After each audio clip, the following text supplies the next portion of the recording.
আমরা এখন দাঁড়িয়ে রয়েছি দুর্গাবাড়িতে।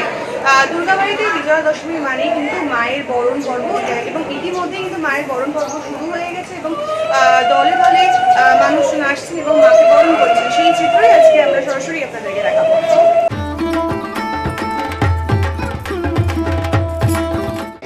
আমরা ইতিমধ্যে আমাদের সঙ্গে একজনকে পেয়ে গেছি যিনি দুর্গাবাড়িতে মাকে বরণ করতে এসেছেন। আমরা তার সঙ্গে কথা বলে নেবো।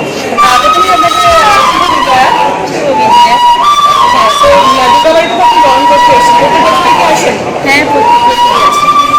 কত বছর ধরে আসেন এবং এই দুর্গাবাড়ির এইখানেই বরণ করতে আসেন প্রত্যেক বছর? এটা আমাদের মনের ব্যাপার যে আমরা দুর্গাবাড়িতে মাকে বরণ করব, আর প্রত্যেক বছর আসি, তার জন্য সেটাই মন চায় যে আমরা দুর্গাবাড়িতে আসবো।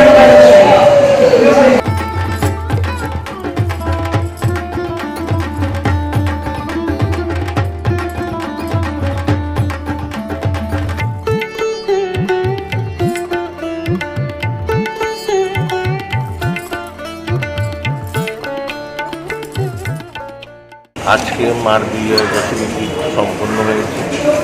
মার সঙ্গে 6:30টায় এখানে বেরোবে যাত্রা বরণ করার পরে এখানে আমরা 6:30টায় বেরোবো। 6:30টায় এখান থেকে যাত্রা করে রাজনপুর যাবে। রাজনপুর থেকে পরিবারের যারা আছে তারা বরণ করার পর আমরা দশমী ঘাটের উদ্দেশ্যে রওনা হব। দশমী ঘাটে গিয়ে গঙ্গা পুজো হবে। গঙ্গা পুজোর পর মাকে বিসর্জন করা হবে।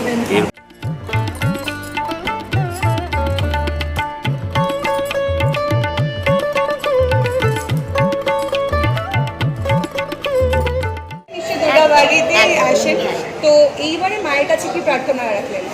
আর নিজের এবং পরিবারের সুখ শান্তির জন্য এবং সবারই, দেশের দশের মঙ্গল, নিজের মঙ্গল, সবার জন্য।